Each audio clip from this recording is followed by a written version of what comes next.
Whether we go from $1,000 to 10,000 or 10,000 to 100,000 or 100,000 to a million, that's not the miracle, right? Because those are smaller percentage increases than that original increase from 0.0001 cent to $10. And so, yes, volatility will trend down, as do all assets as they grow. That's what we want, right?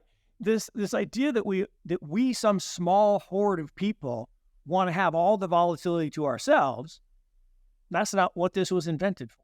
Right? This was invented to solve a problem, which was dual entry accounting being corruptible, and replace trust with truth.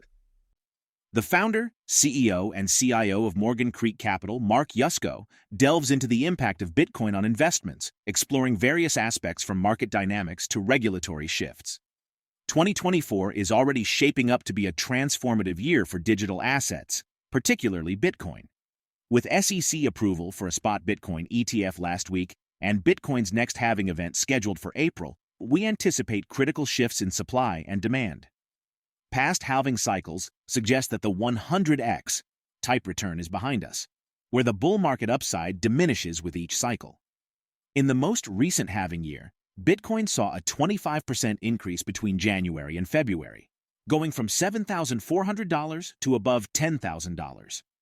Yusko reflects on the fair value of the Bitcoin network today, estimating it to be in the low 50s, expecting it to approach that number as the halving approaches. Into the Cryptoverse CEO, Benjamin Cowan recently shared a chart highlighting Bitcoin's price action in past years, where the network has had supply halving. Historically, the leading cryptocurrency has rallied in the first 2 months of the halving year, a pattern that has occurred ahead of the past 3 halvings. In early January, Cathie Wood went on CNBC and stated that her base case scenario sees Bitcoin reaching $600,000 by the decade's end. Yusko expresses skepticism about such lofty figures in the short term. Still, he is confident that Bitcoin will reach 6-digit values in 2024, making the rest of the year an exciting period for the cryptocurrency. Now let's explore the video where Yusko elaborates on the remarkable journey of Bitcoin, recounting how its ascent from $1 to $10 is regarded as nothing short of a miracle. But before we begin, consider subscribing to the channel and hitting the bell icon to stay updated with the latest content. When Bitcoin was very small and basically a science project, 15 years ago when Hal Finney, 15 years ago yesterday, when Hal Finney, did the basic tweet running Bitcoin, the price was 0.00013 or something like that. The price was zero. And any movement was incredible volatility, just the law of small numbers.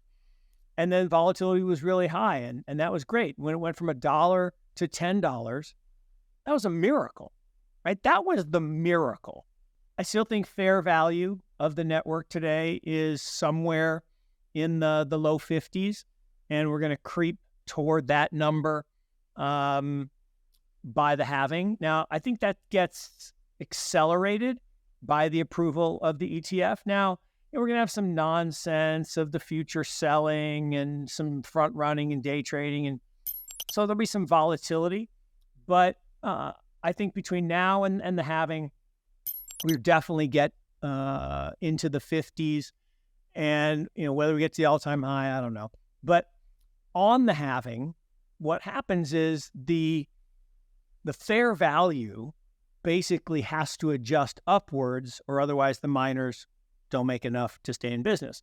And what we've seen in every past halving is the fair value basically double. So that would take us from 50 to 100, to use round numbers. And then you get into crypto fall, which starts in June.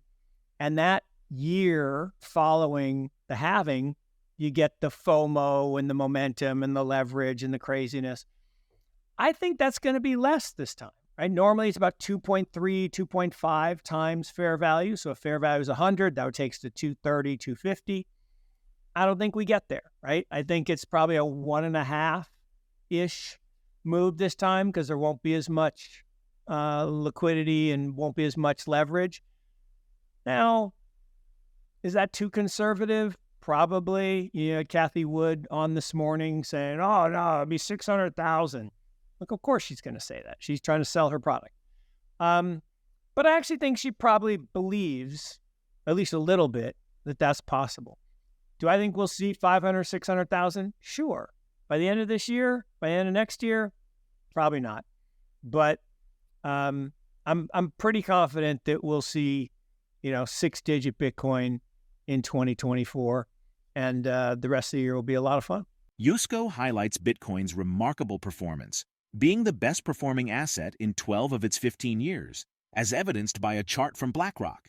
Despite recent optimism following the approval of the first spot Bitcoin ETF, Yusko believes the SEC's stance toward cryptocurrencies remains unfavorable.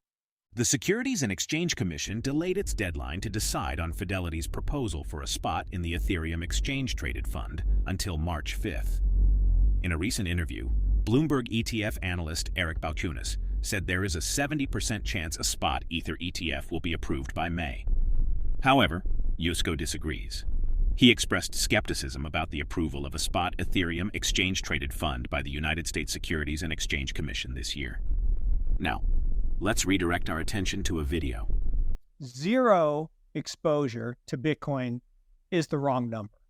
Now, I'm not saying you should put 100% of your assets there, but zero is the wrong number. Well, why do I say that? Look, Bitcoin is the greatest diversifying asset we've ever seen. And I've lived through all of them, right? This means I'm old. So I've seen, back when times when people only bought bonds in their portfolio. They didn't own stocks because they were too risky. And then they found out that if you add stocks to a bond portfolio, the risk actually goes down because they're uncorrelated. And then you added things like real estate, hedge funds, and venture capital, and private equity. Every time you add a risky asset to a portfolio that's uncorrelated with the other assets, your portfolio gets more efficient. You get more return per unit of risk. Dr. Markowitz won the Nobel Prize for that. Pretty big deal.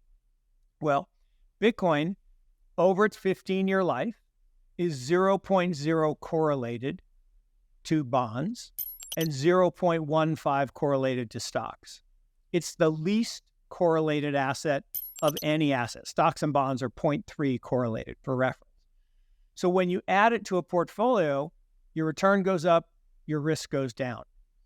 It happens to be the best performing asset in 12 of the last 15 years.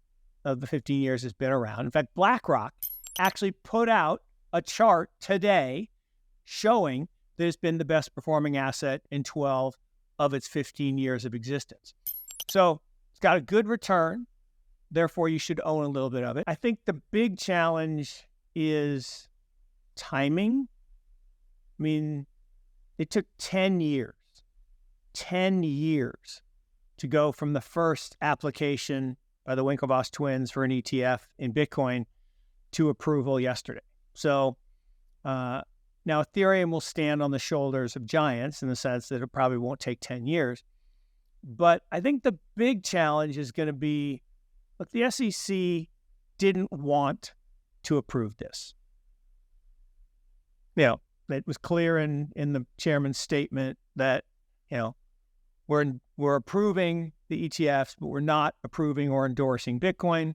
Not that Bitcoin really wants or needs his approval, but they have clearly said in the past that Bitcoin is not a security. At one point, they said Ethereum was not a security, but then they kind of backed away from that. They pretty much just said anything else is a security. So probably not going to have ETFs in those anytime soon. I would say it's less than 70% chance.